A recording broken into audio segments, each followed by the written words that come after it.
الحمدللہ رب العالمین والصلاة والسلام علی سید الانبیاء والمرسلین اما بعد۔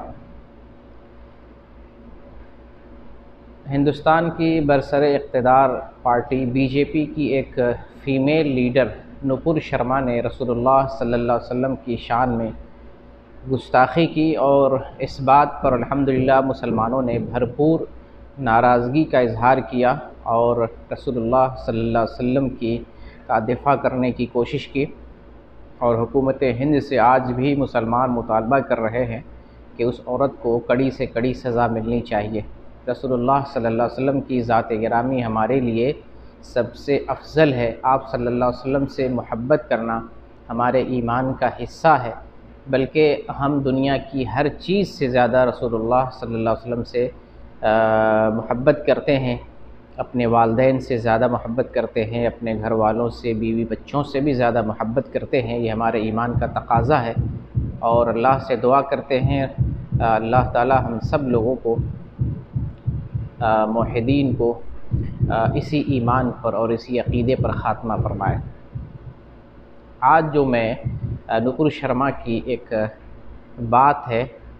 کہ وہ مذاق اڑاتے ہوئے کہتی ہے کہ میں کیا قرآن میں اڑتے ہوئے گھوڑے کا مذاق نہ اڑاؤں، اس بات کی حقیقت آپ کے سامنے بیان کرنے کی کوشش کر رہا ہوں کہ اس عورت نے یہ بات کہاں سے معلوم کی، کس بنیاد پر وہ یہ بات کہہ رہی ہے کہ قرآن میں اڑتے ہوئے گھوڑے کا ذکر ہے۔ اگر ہم قرآن کو پڑھتے ہیں، مطالعہ کرتے ہیں، تو قرآن میں اڑتے ہوئے گھوڑے کا کہیں پر بھی ذکر نہیں ہے۔ گھوڑے کا ذکر تو ہے، لیکن اڑتے ہوئے گھوڑے کا کہیں پر ذکر نہیں ہے۔ بہت زیادہ ڈیپلی اگر اس بات کو لیتے ہیں تو پتہ چلتا ہے دراصل وہ رسول اللہ صلی اللہ علیہ وسلم کی ایک سواری جو اللہ رب العالمین کی طرف سے آئی تھی، اس کے بارے میں وہ کہنا چاہ رہی ہے اور اسلام پر اعتراض کر رہی ہے، اور وہ سواری ہے براق کی سواری۔ اور دراصل اس مسئلے میں شیعہ لوگوں نے رسول اللہ صلی اللہ علیہ وسلم کی اس سواری کی تصویر بنا دی، گھوڑے جیسی تصویر بنا دی۔ شیعہ کی کتابوں میں اس براق کی جو کیفیت بتائی گئی ہے کہ جسم گھوڑے کا ہے اور چہرہ مرد کا ہے، تو اس طرح کی تصویر ان لوگوں نے بنا کر لوگوں میں مشہور کر دی۔ اور اسی طریقے سے اہل بدعت نے بھی براق کی تصویر بنائی، صوفیوں نے، مسلمانوں کا جو طبقہ ہے ان لوگوں نے بھی براق کی تصویر بنائی، گھوڑے کی تصویر بنائی، اور چہرہ عورت کا بنا دیا۔ تو ایسی چیز دیکھ کر غیر مسلم سمجھتے ہیں کہ یہ رسول اللہ کی ایک مخصوص سواری تھی جس پر وہ آسمان میں اور اڑا کرتے تھے۔ ایسی سواری کے ذریعے آپ صلی اللہ علیہ وسلم آسمان میں جایا کرتے تھے، اڑتے تھے، اور ایسی سواری اڑا کرتی تھی، جبکہ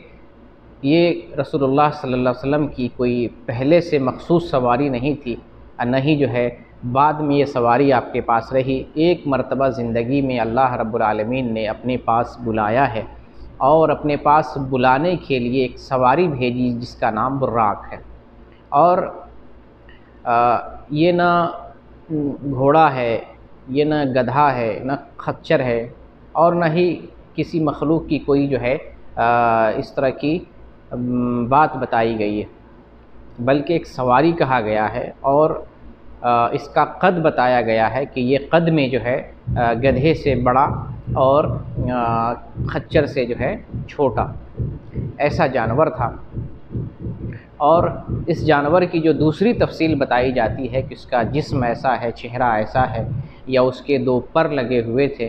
یہ سب باتیں ثابت نہیں، یہ سب فضول باتیں، یہ سب ثابت نہیں۔ یہ براق ایسی سواری جو اللہ رب العالمین نے محمد صلی اللہ علیہ وسلم کو زندگی میں ایک مرتبہ عنایت کی اور اپنی طرف سے بھیجا تھا۔ یہ رسول اللہ صلی اللہ علیہ وسلم کے پاس ایسی کوئی سواری نہ پہلے تھی اور نہ بعد میں آپ صلی اللہ علیہ وسلم کے پاس تھی۔ یہ سواری اللہ کی مرضی سے آئی، اللہ کی مرضی سے لے کے گئی، اور اللہ کی طرف وہ سواری چلی گئی، جدھر سے آئی ہوئی تھی ادھر سے چلی گئی۔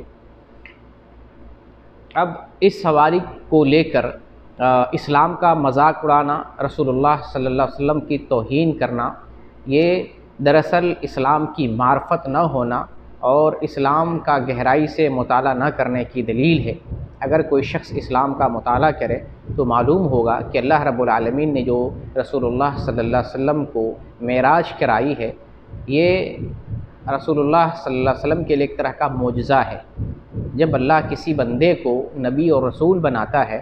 تو رسول بنانے کی علامت بھی دیتا ہے، نشانی بھی ظاہر فرماتا ہے، جسے معجزہ کہتے ہیں۔ رسول کو معجزہ عطا کرتا ہے تاکہ قوم والے جان سکیں کہ یہ رسول اللہ کی طرف سے بھیجا ہوا ایک پیغمبر ہے۔ محمد صلی اللہ علیہ وسلم کو اللہ نے قرآن کی شکل میں بھی معجزہ دیا اور آسمان پر بلا کر آپ صلی اللہ علیہ وسلم کو ایک معجزہ دیا۔ تو اس طرح کی اور بھی معجزات عطا کیے۔ تو براق کا تعلق اللہ کی طرف سے ایک معجزے کا ہے۔ معجزہ کہتے ہیں کہ ایسی چیز جو انسانی بس میں نہ ہو، کسی سے صادر ہو جائے اور وہ نبی ہو، یعنی نبی سے ایسا کام صادر ہو جو انسانی بس میں نہ ہو تو وہ معجزہ کہلاتا ہے، اور وہ معجزہ اللہ کی طرف سے ہوتا ہے۔ اس کا علم نبی کو نہ پہلے ہوتا ہے اور وہ نبی کی طرف سے ہوتا ہے، اور وہ نہ نبی کے اختیار میں ہوتا ہے، وہ اللہ کے علم میں ہوتا ہے، اللہ کی طرف سے ہوتا ہے اور اللہ کی قدرت سے ہوتا ہے۔ اس میں نبی کا کوئی علم نہیں، نبی کا کوئی اختیار نہیں، اور نبی کی طرف سے کچھ نہیں ہوتا ہے، یہ مکمل اللہ کی طرف سے۔ اللہ تعالیٰ نے سواری بھیجی فرشتے کے ذریعے، جبریل علیہ السلام کے ذریعے۔ محمد صلی اللہ علیہ وسلم اس سواری پر بیٹھ کر، جو سواری کافی تیز رفتار تھی، پلک یعنی جہاں آنکھ کی نگاہ پڑتی ہو وہاں اس سواری کا قدم پڑتا تھا، تو یہ تیز رفتار سواری لے کر محمد صلی اللہ علیہ وسلم کو بیت المقدس گئی ہے، اور آپ صلی اللہ علیہ وسلم بیت المقدس سے پھر 7ویں آسمان پر گئے، پھر 7ویں آسمان سے پھر مکہ آپ واپس آئے اسی سواری سے، اور وہ سواری پھر اللہ کی طرف چلی گئی۔ جب آپ مکہ واپس آتے ہیں اور مکہ والوں کو پتہ چلتا ہے کہ محمد صلی اللہ علیہ وسلم کا یہ دعویٰ ہے کہ وہ راتوں رات فلسطین گئے تھے، پھر 7 آسمان کا سفر کیا، تو ان لوگوں نے رسول اللہ صلی اللہ علیہ وسلم کی تکذیب کی، آپ کا مذاق اڑایا، آپ کو برا بھلا کہا، آپ کا ٹھٹھا مخول کیا۔ ساتھ ساتھ ان لوگوں نے رسول اللہ صلی اللہ علیہ وسلم کا امتحان بھی لیا۔ اگر آپ یہ کہتے ہیں کہ ہم راتوں رات بیت المقدس گئے تھے، فلسطین گئے تھے، تو آپ بتائیں بیت المقدس کا منظر بتائیں، اس کی کیفیت بتائیں، اس میں کتنے کھمبے ہیں، فلاں چیز کیسی ہے، آپ اس کی پوری تفصیل بتائیں۔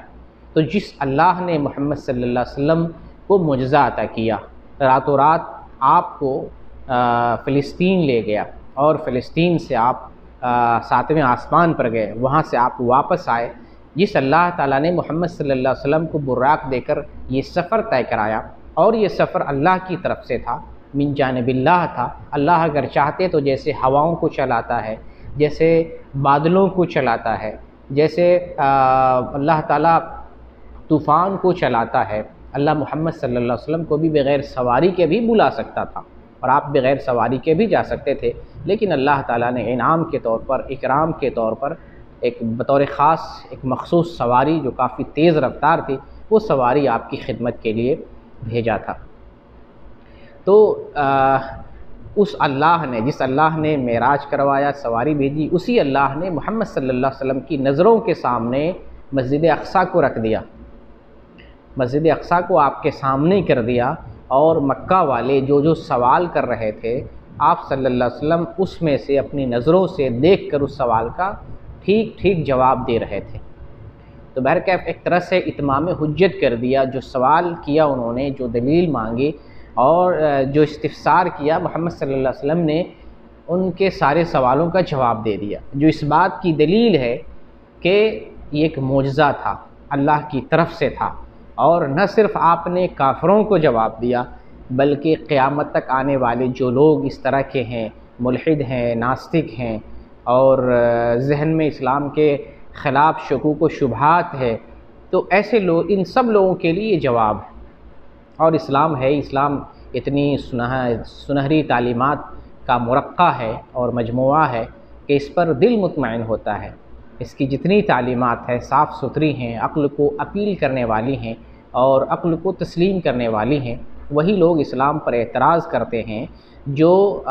اسلام کو نہیں جانتے ہیں، اسلام کو نہیں پڑھتے ہیں، اسلام کی گہرائی اور سچائی سے نابلد ہیں، یا اسلام کی عداوت میں ایسا کر رہے ہیں۔ تو جب ایک کافر کو رسول اللہ صلی اللہ علیہ وسلم کی طرف سے جواب مل گیا، اور کافر لوگ